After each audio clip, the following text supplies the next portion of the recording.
Hanya Bagor yang tahu rumah miliknya akan disita. Usaha bisnis yang dimulainya sejak ia dipensiunkan berantakan sambil menyerahkan utang berlapis-lapis. Hartanya lalu ludas perlahan-lahan. Tinggal benteng terakhir, sebuah rumah tua warisan leluhurnya. Buat Bagor pribadi, bencana ini lebih hebat dari bencana Borobudur dan terbakarnya Keraton Solo.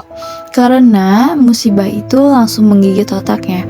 Namun sebagai kepala keluarga yang bertanggung jawab, sebagai pemimpin keluarga yang memikul kewajiban untuk membawa 9 nyawa ke masa depan, sebagai seorang laki yang pernah ikut bertempur di zaman revolusi, dan akhirnya sebagai manusia yang percaya kepada Tuhan sebagai pengatur agung nasib manusia.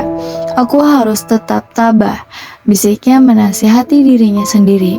Karena itu, aku harus tetap teguh, kukuh, tak tergoyahkan, sombong, melawan, dan diam seperti air dalam tempayan. Karena keputusan tersebut, Bagor membangun kawat-kawat wajah di mukanya. Ia pasang senyum lebih dari biasanya, tingkah lakunya riang dan ramah, makanya banyak ketawa. Tak berkeputusan, setiap anggota keluarganya diajaknya untuk memandang ke depan dengan optimis. Hidup ini harus disyukuri, kita harus membandingkan diri kita dengan rakyat Ethiopia dan rakyat Kamboja, bahwa kita masih bisa bernafas, menonton Eva Ernest, dan menonton Adza Sudajat di televisi tetangga sudah merupakan karunia. Mengapa harus susah-susah? Kita sudah cukup dimanjakan oleh hidup. Kalau ada kelamangan kecil, itu justru memancing dan mengingat kita agar tetap peling, ingat dan waspada, lalu siap bekerja dan awas, ungkapnya. Gembiraan Bagor menyebabkan keluarganya ikut hangat. Mereka menjawab senyum dan tertawa Bagor. Semuanya berkumpul dan ramah-ramahan. Rumah yang sebentar lagi akan disita itu tiba-tiba seperti berontak dan menyalahi keadaan. Bersinar-sinar bagai diterangi oleh lampu kebahagiaan, sehingga para tetangga jadi terheran-heran. Apakah Bagor dapat objekan besar atau menang lotre? Tanya mereka dengan iri. Beberapa tetangga mencoba ikut masuk ke dalam kegembiraan itu karena ingin tahu atau karena ingin ikut kecipratan rezeki.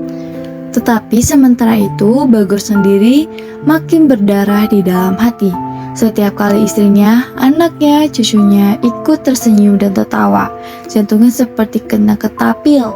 Setiap kali ia mengunyah pisang goreng yang dibuat istrinya, hasil ngebon di warung Pak Wisnu, ususnya seperti ditarik-tarik, dan setiap kali cucunya berlari-lari di beranda, nyawanya seakan-akan meloncat karena terbayang. Mulai besok pagi, manusia kecil itu mungkin akan terpaksa berlari-lari di jalanan atau jadi pengemis seperti bocah yang sering dilihatnya duduk di simpang 5 proyek Senen. Syukurlah, Bapak sudah mulai sehat lagi dan gembira. Artinya sebentar lagi kita dapat rezeki, kata istri kepada si isi rumah. Semuanya tertawa lalu berlomba-lomba mengajukan permintaan. Yang nomor 2 minta dibelikan sepeda, yang bontot minta dibelikan mainan robot. Aku sih cuma minta radio kecil untuk teman kalau sedang sendirian, kata ibu Bagor yang kelihatannya mendadak sehat melihat kegembiraan keluarga itu. Air mata Bagor mendadak mengucur. Ia buru-buru lari ke belakang pura-pura buang air.